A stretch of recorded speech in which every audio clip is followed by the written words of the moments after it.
하나님의 말씀은 신약 성경 요한복음 13장 36절에서 38절까지의 말씀입니다. 시몬 베드로가 이르되 주여 어디로 가시나이까? 예수께서 대답하시되 내가 가는 곳에 내가 지금은 따라올 수 없으나 후에는 따라오리라. 베드로가 이르되 주여 내가 지금은 어찌하여 따라갈 수 없나이까? 주를 위하여 내 목숨을 버리겠나이다. 예수께서 대답하시되 내가 나를 위하여 내 목숨을 버리겠느냐?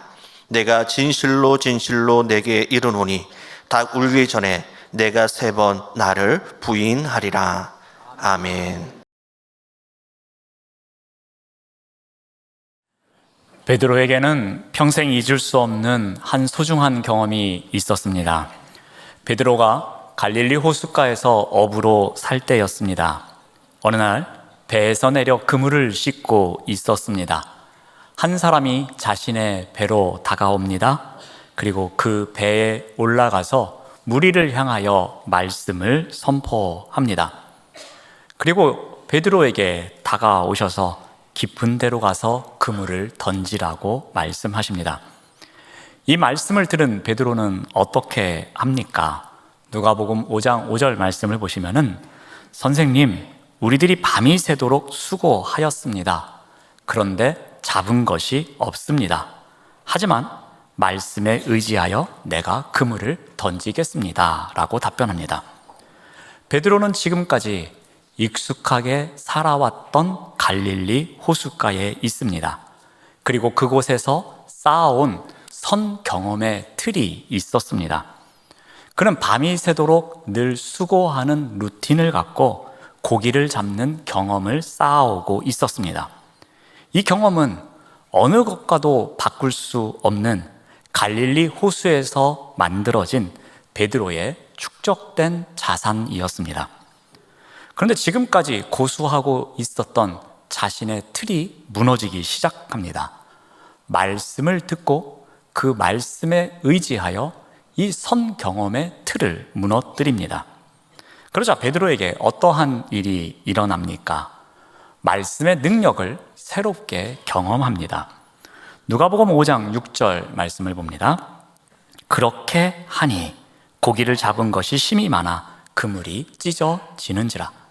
그렇게 하였다는 것은 무슨 의미이겠습니까? 말씀을 듣고 그 말씀대로 실천했다는 이야기입니다. 말씀에 따라 살아보니까 그 이전 경험과는 다른 새로운 경험을 하게 됩니다. 말씀대로 살아가다 보니 신경험의 틀을 무너뜨리는 새로운 체험을 하게 됩니다. 자신이 지금까지 가장 소중하다고 생각했던 삶의 틀거리가 깨어지는 경험을 합니다.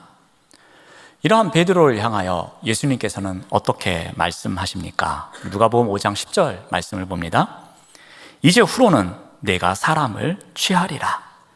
지금까지 추구해왔던 베드로의 가치에 전환이 일어납니다. 새로운 소명의 자리로 부르십니다. 새로운 차원으로 성장을 의미하고 있습니다. 이러한 예수님의 부름에 대해서 베드로는 어떻게 응답합니까? 우리 11절 말씀을 봅니다. 그들이 배들을 육지에 대고 모든 것을 버려두고 예수님을 따라갑니다. 베드로는 절대로 억지로 끌려가지 않았습니다. 자신의 의지에 의해서 적극적으로 예수님을 따라갑니다. 지금까지 자신이 소중하게 생각했던 모든 것을 뒤로 하고, 즉 우선순위를 예수님과 예수님의 말씀에 두고 그것을 따라 살아갑니다. 예수님을 따라 살아가기로, 열정적으로 살아가기로 결단한 베드로가 한 가지 확신이 생겼습니다. 예수님을 위해서는 무엇이라도 할 수 있다는 생각이 들었습니다. 예수님과 함께라면 내가 어디까지도 갈 수 있다는 확신이 그에게 들었습니다. 자, 그런데 이러한 확신이 흔들리는 사건이 발생합니다. 어느 날 예수님께서 제자들에게 이별을 예고하십니다.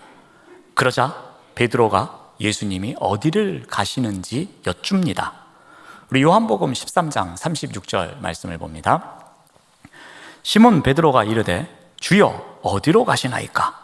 예수께서 대답하시되 내가 가는 곳에 내가 지금은 따라올 수 없으나 후에는 따라오리라 라고 말씀하십니다. 베드로는 예수님이 가시는 곳이 죽음의 길임을 감지할 수 있었습니다. 하지만 정확히는 이해할 수도 알 수도 없었습니다. 그래서 다시 한번 질문합니다. 우리 37절 말씀을 봅니다. 베드로가 이르되 주여 내가 지금은 어찌하여 따라갈 수 없습니까? 주를 위하여 내 목숨을 버리겠습니다 라고 말합니다. 베드로는 예수님의 답변을 이해할 수가 없었습니다. 그래서 항변합니다. 자신이 목숨을 버리는 한이 있더라도 주님을 따라가겠노라고 큰 소리 칩니다.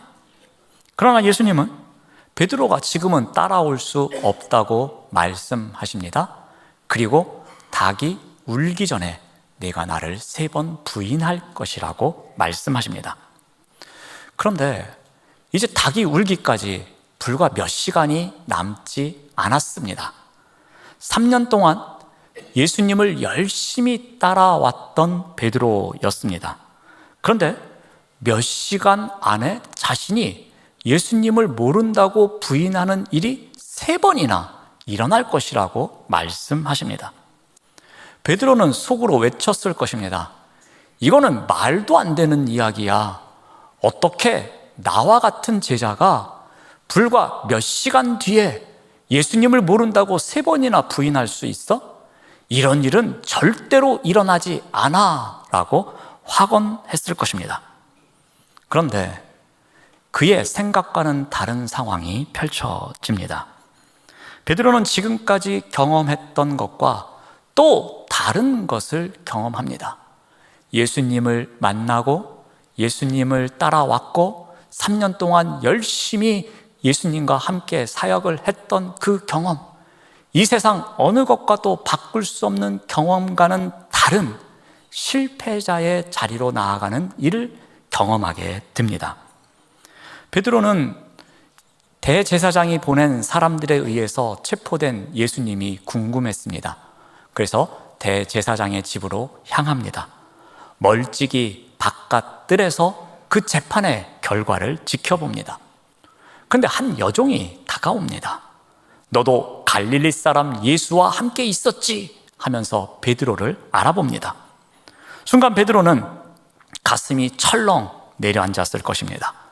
사실 베드로에게는 지금 바깥들에 있으면 안 되는 것이었습니다. 아마도 예수님 옆에서 예수님은 죄가 없습니다 하면서 변호하는 자리에 있어야만 했습니다.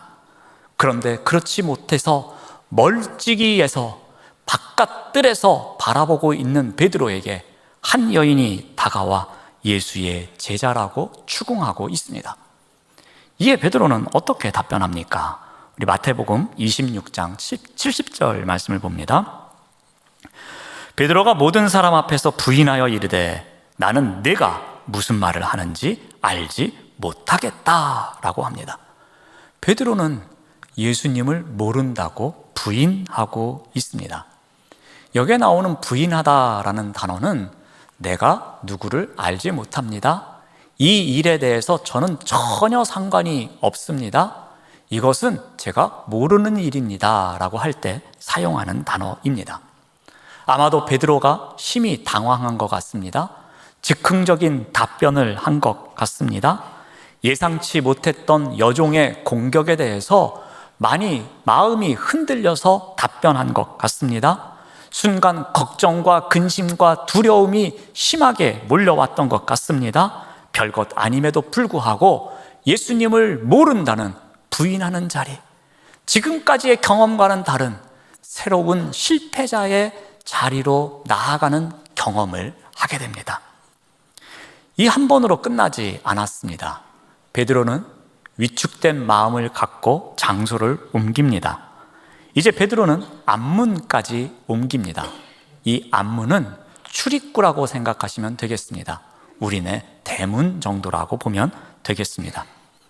베드로가 여종의 추궁의 두려움을 느껴서 대제사장의 집 앞문까지 나아갔습니다. 여차하면 도망칠 마음이 있었던 것 같습니다. 근데 그곳에서도 자신을 알아보는 또 다른 여종이 나타납니다. 이제는 다른 사람들에게 수군거리면서 무엇인가 이야기를 하고 있습니다. 자신에 관한 이야기를 하는 것처럼 보여집니다. 베드로는 더 큰 두려움을 느낍니다. 베드로는 어떻게 합니까? 마태복음 26장 72절은 이렇게 기록하고 있습니다. 베드로가 맹세하고 또 부인하여 이르되 나는 그 사람을 알지 못합니다 라고 말합니다. 이번에는 베드로가 부인만 한 것이 아니라 맹세까지 합니다. 여기에 나오는 맹세는 자신에게 대한 저주의 요소를 포함하고 있는 단어입니다. 이 말이 무슨 말인가 하면은 만약에 내가 맹세한 내용이 사실이 아니라면 내가 이 모든 저주를 받겠습니다 라는 그러한 결의가 담겨져 있는 표현입니다. 베드로는 이제 더 이상 충동적으로 부인한 것이 아닙니다. 적당히 얼버무린 것도 아닙니다. 베드로는 예수님과의 관련성에 대해서 아주 강력하게 부인하고 있는 것이었습니다. 또다시 실패의 자리로 나아갑니다. 근데 두 번으로 끝나지 않습니다. 이제는 여러 명이 베드로에게 다가와서 베드로를 추궁합니다. 2명 이상의 증인이 모였습니다. 자칫 잘못되면은 베드로 또한 재판에 설 수 있는 상황입니다. 이들의 고발 내용도 이제 더욱더 확고합니다. 구체적입니다. 사람들은 베드로에게 너도 진실로 그 도당이었지 라고 말합니다. 도당이라는 것은 어떤 의미입니까? 그 무리 중에 한 사람이라는 표현입니다. 근데 그것도 진실로라는 표현을 씁니다. 너는 정말로 그 무리 중에 한 사람이었지. 우리 모든 사람이 다 봤어 라고 하고 있는 것입니다. 이에 베드로는 또한 어떻게 대응합니까? 마태복음 26장 74절 말씀을 봅니다. 그가 저주하며 맹세하여 이르되 나는 그 사람을 알지 못합니다 라고 합니다. 이제 베드로는 예수님을 저주합니다. 예수님을 저주하면서까지 맹세하는 자리로 나아갑니다. 나는 예수님과 전혀 상관없노라고 이야기합니다. 베드로는 예수님을 만난 소중한 경험이 있었습니다. 그런 경험을 통해서 나는 예수님과 평생 함께 할 수 있겠다라는 확신이 있었습니다. 그 자신감을 갖고 3년 동안 예수님을 따라다녔습니다. 그런데 한순간에 그 소중한 경험이 사라집니다. 이제 실패자의 자리로 나아가는 경험을 하게 됩니다. 베드로의 민낯이 드러납니다. 이제 돌이킬 수 없는 자리로 나아간 것처럼 보여집니다. 하지만 베드로의 인생은 여기서 끝나지 않습니다. 이 실패의 경험으로 끝나지 않습니다. 실패자라는 오명을 쓰는 것으로 끝나지가 않습니다. 오히려 베드로는 그 실패의 경험을 극복하고 새로운 삶의 자리로 나아갑니다. 자, 그렇다면 어떻게 이러한 일이 가능했겠습니까? 어떻게 베드로가 이 실패의 경험을 딛고서 새로운 삶을 펼쳐나갈 수 있었겠습니까? 먼저는 이 실패에 대한 베드로의 눈물이 있었습니다.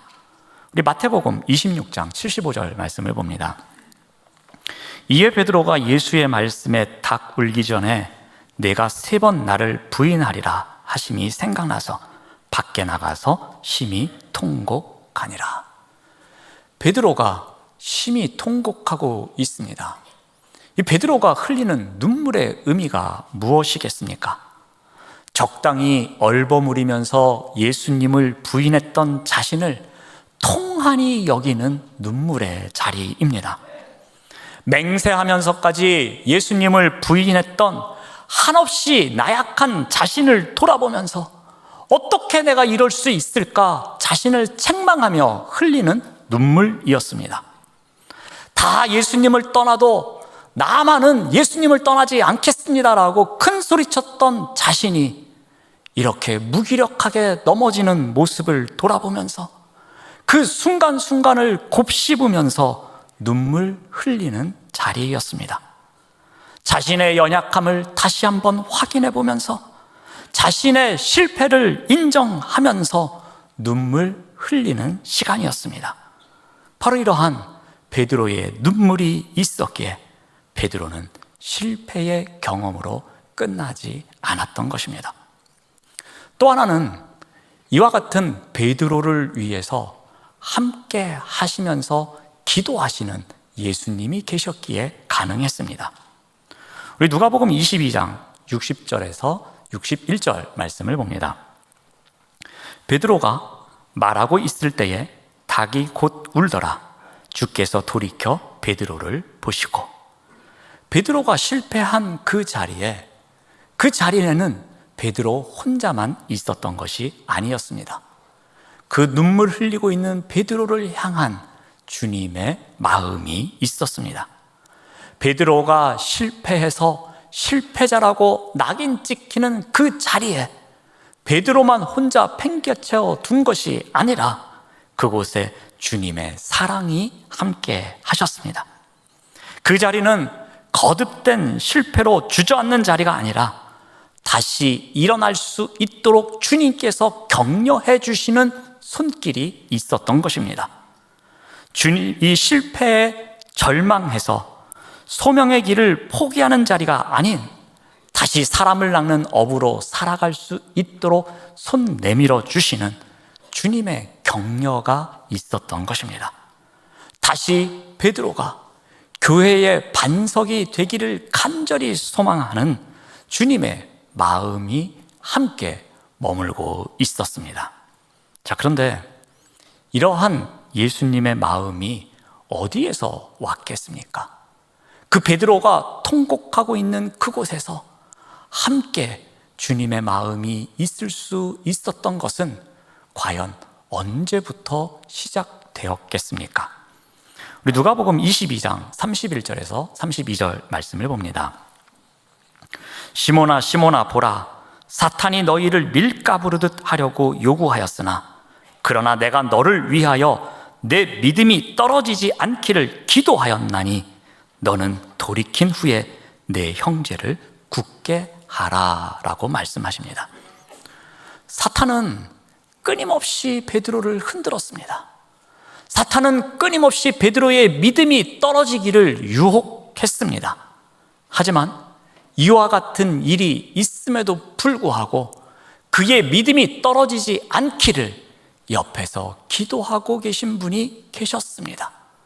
베드로의 믿음이 떨어지지 않기를 예수님께서는 간절히 기도하고 계셨던 것입니다.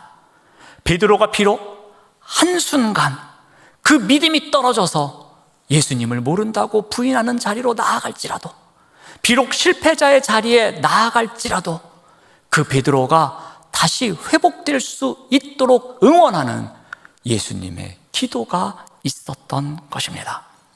바로 이런 예수님의 기도가 베드로를 실패의 경험으로 끝나지 않도록 이끌어 가셨던 것입니다.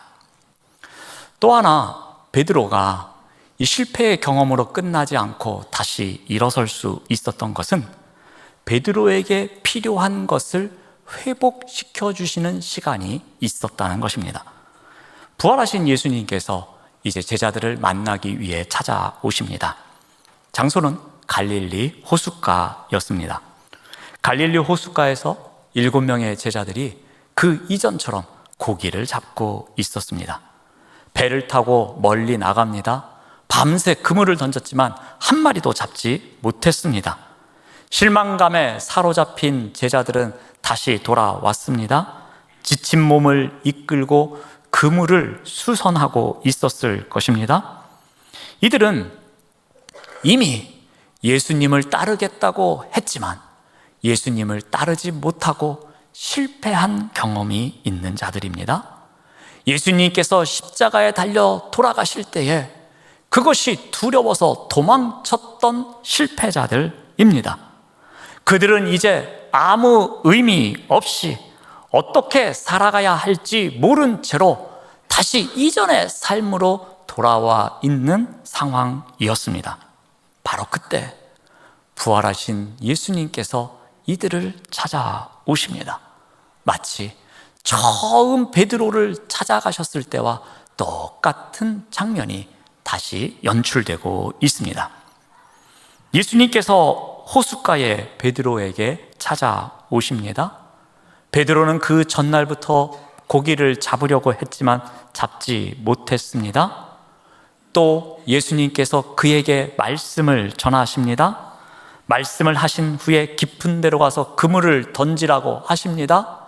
그 말씀에 의지해서 그물을 던지니 그들이 고기를 잡습니다. 이것은 베드로가 첫 경험을 했던 장면을 다시 한번 경험하게 되는 일이었습니다. 얼마 전에, 3년 전에 최고의 경험을 하고서 그 예수님을 만났던 그 장면이 다시 한번 이어지고 있는 것이었습니다. 그 날이 기억났을 겁니다. 지금 베드로는 처음 예수님을 만났을 때에 그 좋은 경험을 회복시켜주기 위해서 찾아오신 부활하신 예수님을 만나고 있는 것이었습니다. 이제 육지에 오른 제자들과 예수님은 아침 식사를 합니다. 아침 식사가 끝나자 예수님은 베드로에게 이렇게 질문하십니다. 요한복음 21장 15절 말씀을 봅니다. 그들이 조밥 먹은 후에 예수께서 시몬 베드로에게 이르시되 요한의 아들 시몬아 내가 이 사람보다 나를 더 사랑하느냐 하시니 이르되 주님 그러하나이다. 내가 주님을 사랑하는 줄 주님께서 아시나이다. 이르시되 내 어린 양을 먹이라 라고 말씀하십니다. 예수님께서 베드로에게 당신을 사랑하는지를 3번이나 질문하십니다. 이 질문은 어느 정도의 의도성이 담겨져 있습니다. 사랑을 3번이나 고백하게 하십니다. 그것은 그가 예수님을 3번씩이나 모른다고 부인했던 그 과거의 경험에서 벗어날 수 있도록, 그 실패의 경험에서 회복될 수 있도록 이끄시는 예수님의 마음이 담겨져 있는 질문이었습니다.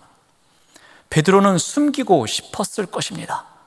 자신이 실패했던 그 경험, 예수님을 비난하고 맹세하면서까지 부인했던 그 자신의 부족했던 그 순간, 그 실패의 경험을 아무에게도 알리고 싶지 않았을 것입니다. 그런데 예수님께서는 베드로가 숨기고자 하는 그 경험, 그것까지도 감싸주시겠다는 마음으로, 그것으로부터 회복되기를 바라는 마음으로 사랑의 손길을 먼저 내미십니다. 베드로가 다시 사랑의 회복이 찾아올 수 있도록 이끌어 가십니다. 부활의 예수님을 만난 자리에서 베드로가 할 수 있는 것은 아무것도 없었습니다. 그가 할 수 있는 것은 예수님의 사랑의 고백에 대한 자신의 응답밖에 없었습니다. 바로 사랑의 고백에 힘이 담겨져 있음을 알게 됩니다. 이제 더 이상 무의미한 삶을 살아가는 것이 아니라 더 이상 실망하고 좌절하고 그 실패의 경험을 숨기고자 하는 삶에서 살아가는 것이 아니라 다시 이 사랑을 통해서 회복될 수 있다는 소망을 발견합니다. 바로 이 회복이 베드로를 실패의 경험으로 끝나지 않도록 이끌어 주셨던 것입니다. 실패 경험에서 다시 일어서게 합니다. 베드로는 분명히 실패한 경험이 있었습니다. 그런데 이 실패한 경험으로 그의 삶이 끝나지 않습니다. 이것이 새로운 삶으로 이어지기 위해서 그는 눈물이 있었으며 그를 위한 예수님의 기도가 있었으며 그가 회복할 수 있도록 이끄시는 예수님의 손길이 있었습니다. 데이빗 A. 시멘즈라는 사람이 있습니다. 이분이 쓴 책 가운데 상한 감정의 치유라는 제목의 책이 있습니다.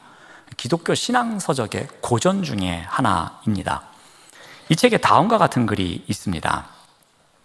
당신 자신의 가치와 귀중함에 대한 인식을 하나님께로부터 계속 공급받도록 하고 당신의 과거로부터 물려받은 거짓된 영상에 의존하지 마십시오라는 글이 있습니다. 여기에 나오는 거짓된 영상이라는 표현이 있습니다. 이것을 오늘 설교의 용어로 바꾸면은 과거에 실패한 경험입니다. 사탄은 우리의 믿음을 떨어뜨리기 위해서 거짓된 영상을 계속해서 소급해서 우리에게 보여줍니다. 거짓된 영상, 즉 우리 과거에 실패한 경험에서 우리는 벗어나고 싶은데 벗어나지 못하도록 계속해서 그것을 우리에게 상기시켜 준다는 것입니다. 우리가 실패했던 경험이라는 영상, 그리고 우리가 상처받았던 경험이라는 영상, 그래서 우리가 절망하고 주저앉았던 경험이라는 영상, 이것이 마치 진리인 것처럼 우리를 속이면서 우리의 믿음이 떨어지도록 이것을 계속 보여준다는 것입니다. 그러므로 우리는 어떻게 해야 하겠습니까? 이 속삭임을 거절할 줄 알아야 합니다. 이 거짓된 영상에 넘어가지 말아야 합니다. 이 거짓된 영상을 하나님의 말씀으로 분별하는 삶을 살아가야 한다는 것입니다.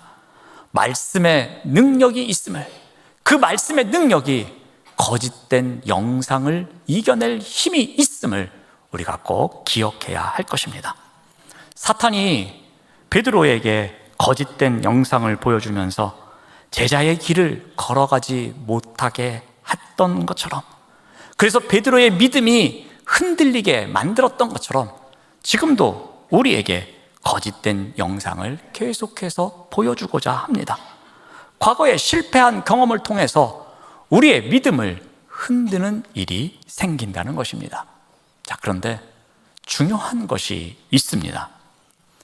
베드로를 위해서, 베드로가 이러한 거짓된 영상에 의해서 믿음이 흔들릴 때에 그 믿음이 떨어지지 않기를 바라는 마음으로 어떠한 일이 있었습니까? 그 베드로를 위해서 예수님께서 기도하셨습니다. 그 베드로의 믿음이 떨어지지 않도록 기도해 주시는 예수님이 계셨습니다. 지금도 그 예수님께서는 우리를 위해서, 우리의 믿음이 떨어지지 않기를 위해서, 우리가 거짓된 영상에 휩쓸려서, 우리가 그 속삭임에 휩쓸려서 우리의 믿음이 떨어지지 않기를 우리를 위해서 기도하고 계신다는 사실입니다. 우리를 회복시키시는 기도의 힘이 있음을 꼭 기억하시기를 바랍니다. 전에도 한번 언급한 적이 있지만 제가 오래전에 개척해서 목회했던 교회가 있었습니다. 그 당시에는 야심차게 시작했습니다. 그리고 세상에도 없는 교회를 세우고 싶었습니다. 그래서 교회 이름도 유일한 교회, 특별한 교회라는 의미를 갖고 있는 더 처치였습니다. 한 3년에서 5년 정도 되면 엄청나게 부흥할 줄 알았습니다. 그래서 더 처치 스토리라는 책 제목을 미리 정해놓고 어느 정도 부흥하면 이 성공 스토리를 세상에 알리고자 했습니다. 이런 것을 세상에서는 김칫국부터 미리 마신다라고 이야기합니다. 그런데 기대와는 전혀 다른 결과가 나왔습니다. 교회는 계속 힘들어졌고 3년 만에 다시 광화문에 있는 S교회로 돌아가게 됐습니다. 자, 그런데 저에게는 이 개척교회 경험이 늘 마음의 짐이었습니다. 제 마음에는 실패한 사역으로 남았습니다. 더군다나 거짓 영상이 저를 계속해서 괴롭혔습니다. 생각날 때가 많았습니다. 그때마다 저를 괴롭히는 거짓 영상은 다 내 탓이야. 내가 부족했기 때문에 이런 일이 일어난 거야. 개척교회도 목회 하나 제대로 못하는데 내가 무슨 목회를 하겠니? 그만둬. 이런 거짓 영상이 저를 늘 괴롭혔습니다. 이런 생각이 들 때마다 눈물이 많이 났습니다. 실패했다는 경험이 저를 괴롭힐 때마다 목회를 그만두고 싶은 날이 한두 번이 아니었습니다. 그래서 누가 더 처치에 대해서 물어보면 제대로 답변하지 않고 회피했습니다. 적당히 얼버무렸습니다. 저의 흑역사를 덮고 싶었습니다. 그러던 어느 날 선배 목사님을 만났습니다. 그리고 마음의 무거운 짐에 대한 이야기를 했습니다. 그랬더니 저에게 위로의 말씀을 건네주십니다. 너니까 용감하게 개척도 한 거야. 언젠가 이 시간이 너에겐 큰 자산이 될 거야. 이건 결코 실패한 게 아니야 라고 말씀해 주십니다. 그때 짧은 위로가 별것 아니었습니다. 하지만 저에게는 실패했다고 생각했던 경험을 극복하게 하는 주춧돌이 되었습니다. 저에게는 회복의 기회가 주어지는 시간이었습니다. 실패라고 생각하는 경험이 그 아픔이 가져온 것이 오히려 언젠가는 나에게 축복이 될 것이라는 소망을 품을 수 있는 시간이었습니다. 사랑하는 여러분, 우리는 살아가면서 주로 긍정적인 경험만을 기억하고 싶어 합니다. 좋은 일, 그리고 내가 꼭 기억하고 싶었던 경험들, 그런 것만 마음속에 간직하고 싶어 합니다. 그래서 이 부정적인 경험은 기억하기조차 싫어합니다. 그리고 내가 기억하기 싫은 부정적인 경험에 대해서 누가 이야기를 하면 민감하게 반응하고 적당히 얼버무리고 그 일을 뒤덮고 싶어 합니다. 하지만 긍정적 경험이든 부정적 경험이든 과거의 경험을 껴안을 필요가 있습니다. 내가 살아온 흔적인 경험을 하나님께서 하나님의 목적에 따라 이끌어 가신다는 믿음이 우리에게 있어야 할 것입니다.